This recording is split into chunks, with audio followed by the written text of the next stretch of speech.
Brexit has had a significant impact on the British NHS, both in terms of staffing and access to medicines. The NHS has long relied on nurses and other healthcare workers from the European Union. However, since the Brexit vote, there has been a decline in the number of EU nationals coming to work in the NHS. And this has led to staffing shortages in some areas, such as nursing and social care. The UK also imports a significant amount of medicines from the EU, and there were concerns that Brexit could lead to disruptions in the supply of medicines, but these have so far fortunately not materialized with the TCA. However, the UK government has stockpiled some medicines in case of any future disruptions. Overall, the impact of Brexit on the NHS has been quite mixed. While there have been those staffing shortages, the supply of medicines has not been significantly affected yet.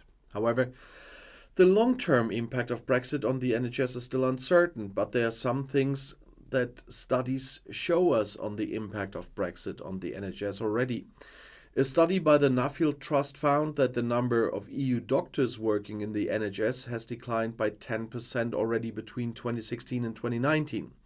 And a study by the King's Fund found that the NHS was facing a shortfall of 100,000 nurses by 2025, and that Brexit will make this shortfall worse.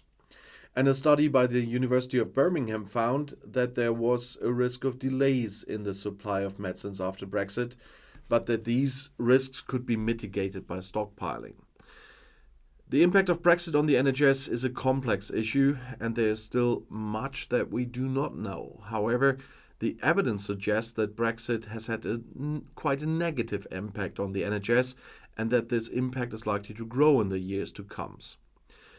And one thing can be seen now, and that's that nurses and midwives trained in India outnumber their Filipino counterparts in the UK for the first time this year, as Asian workers fill vacancies in sectors from healthcare to agriculture 7 years after Brexit, and that triggered an exodus of EU citizens, as recent figures show.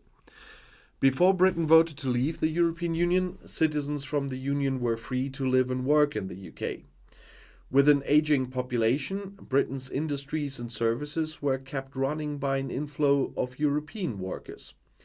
The National Health Service in particular benefited hugely from EU labour because it was already facing shortages after the government cut spending and downsized public services to balance the books following the 2007-2008 credit crisis.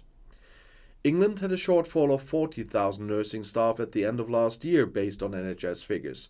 And against this backdrop, the UK's post-Brexit immigration policy has made it easier for Asians to take such jobs more easily.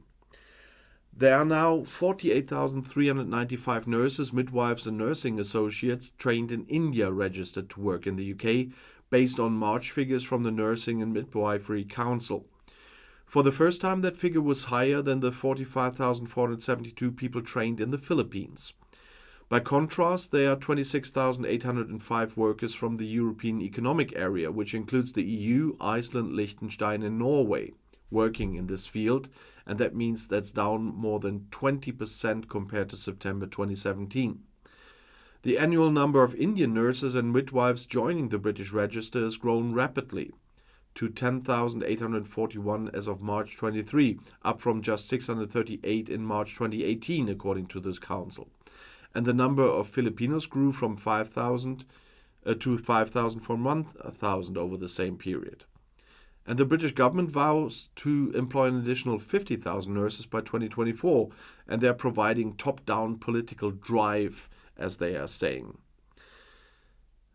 People from foundations are pointing out that funds being made available to the NHS employers to recruit internationally to reach the target would be there. But since November 21, the UK has signed agreements with India, Kenya, Malaysia, Nepal, the Philippines and Sri Lanka to facilitate the recruitment of healthcare workers. And these agreements allow managed recruitment of healthcare workers from countries facing their own shortages, such as Nepal, where nurses joining the British Register rose from a mere 37 in March 2018 to 295 in March 23. And recruits from Kenya also rose significantly, although those from Malaysia and Sri Lanka remained largely unchanged. The Philippines is a leading global supplier of nurses, but the outflow of talent has led to labor shortages at home. And the country's Department of Health recently announced plans to hire thousands of unlicensed nurses to fill vacancies in government hospitals. And India too faces a dearth of nurses, and the government is hoping to address the problem by opening 157 new nursing colleges within 2 years to meet their domestic demand there. But overall, South Asia is the biggest contributor of skilled workers to the UK, making up nearly half of the 28,000 visas issued in the first quarter of this year, based on government figures. The UK has also granted global talent visas to 1,500 Indians working in academia or research, or in arts and culture and digital technology since the program's introduction in February 2020. Indians are the largest group to have gained this visa, followed by a recent surge of Russians. Agriculture is another sector that is benefiting from Asian labor.